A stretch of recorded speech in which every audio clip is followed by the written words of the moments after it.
Ezekiel joins us this morning to give his thoughts on that one. Thank you for coming on this morning. Thanks for having me. Well, that has been going on. We do know that the president has set up that panel, anti-corruption one, to also help advise. In fact, they made a comment yesterday urging people, come forward now. Who knows? You could get something, I don't know the kind of intention or what that was intended to achieve. But how do you see this playing out? Two things. First is either about the insurgency or about corruption. Anybody that misses the basic misses everything, and the basic is the word people. We must come to realize that the answer is in Nigerians being brought to a point where we agree that there is a problem. I'll give you a very simple analogy. You have a man who's had only one child, the only male son, 14 years, no other child. And then this child goes in for operation. And he's there on the theater bed. And who comes in? One doctor that he doesn't seem to agree with. At that point in time, he does not wait to see how this doctor that he's always thought is incompetent would work, or how this doctor that he's had a problem with, probably personal over the years, will work. His only thought would be how God can use that doctor at that time to heal that child. When the child is hale and hearty, then he can continue whatever differences he has with that child.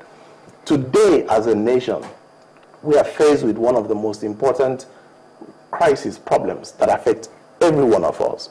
The first thing is Mr. President comes and says insurgency must end in 3 months. We have two options. First is to, let's see how it's going to play out.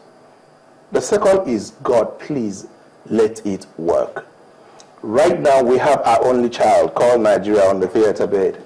I think that it behoves all patriotic Nigerians, all well-meaning citizens on all sides of the divide, whether you supported the president, you do not support the president, you agree with him, you don't agree with him, you like him, you don't like him, for your own personal interests, let us all pray that that marching order comes to be, not because we like him, but in our own personal interest.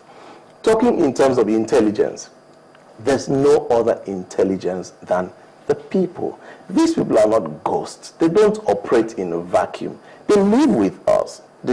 So I think that the first thing that the Nigerian army should do is to set up a platform of engaging the people, getting the buy-in of the people, getting the confidence of the people, appealing to the people, so that we all put hands together.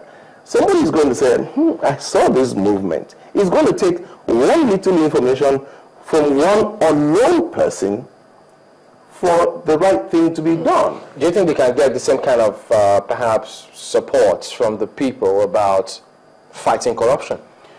Yes, they can. As a matter of fact, there's never been a time in the history of Nigeria that we are sick and tired of that word corruption.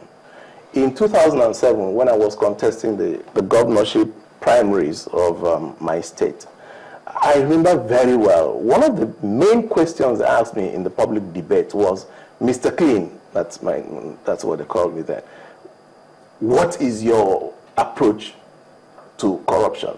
I gave an answer, but that question has bothered my mind till today. And I think that we are missing one of the most fundamental things about fighting corruption, and that is the definition. What is corruption? We realize that I've seen a couple of stories probing the power sector from Yaradua and all those things, and we want to cast a lot of aspersions on our leaders. But I've had the privilege of being able to see how things are done, how the processes make it impossible for things to work. I'll give you a very simple analogy. A job is awarded for 2 billion. Due process tells you, give that person 15%. Now, depending on the nature of the job, if I'm doing for you a housing project, which is like one of the systems projects, for me to bring in the systems, it constitutes probably 60% of the cost. You give me 15%. Now, that's not going to do anything. what's my time frame to deliver this? When they say 15%, what does that mean? 15% of the project cost. Whereas I need. Is that part of what was negotiated? No, you know, we don't even talk about what is. There's a due process procedure, okay, and you're bound by it. You're stuck by it. You must go by it. You think that's wrong? That's wrong. A project. I'm a project person. A project should be assessed on its peculiarities. For instance, if I'm coming to, I have a contract to bring in sound equipment here. You don't give me 15%. You ask me, let's see the analysis of how you intend to get about it. Okay, you are going to bring in certain components. You are going to build the house. Now, in building the house, you can start small, but the components that they are bringing, because in the next 6 months, the house would have been built, okay, depending on the type of house, could be a bungalow, and at that time, the equipment should have arrived. Isn't the idea that, you know, companies that are given this contract should be capable, and you should also be able to get a loan from the bank? You're right. But you should be able to source your own funding. I agree, but you see, we are looking at fundamentals. I agree that I source a loan from the bank. I agree. As a matter of fact, one of the things that I really got excited about was when they gave a report that 186 billion of NDDC was missing, misappropriated, and all those things. And they don't tell you some of the details of what happened. They'll give you mobilization of 15%, 30%. You do the work. Now, the next payment due is in maybe 9 months. At the end of 9 months, there's a delay for the new budget. What comes to you next is supposed to be 2 billion. In the new budget, they approve 20 million. Or let me not exaggerate that much. They give you 200 million. Now, what is the relationship between 200 million and 2 billion that is needed? So that in the power sector, there are jobs that were awarded by Imoke, Governor Imoke, past Governor Imoke. You know, he's just completed 8 years as a governor, which means those projects were awarded about 10 years ago. It is the payment and the appropriation procedures. Now, I'm not ruling out a second part. I'm telling you, the so-called corruption has 2 components.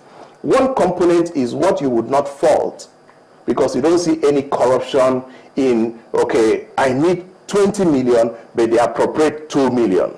Next year, they appropriate 5 million. Next year, they appropriate. Now, this 2 million you are giving me just goes to service the debt in the bank that I borrowed the money from. Yeah, but some people will say that, isn't that the reason why we should go through this?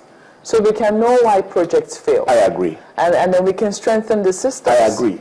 So when the new management of like the NDDC came in, because we've been really looking into this corruption issue to see, the first thing they said is that we're not going to give you any mobilization.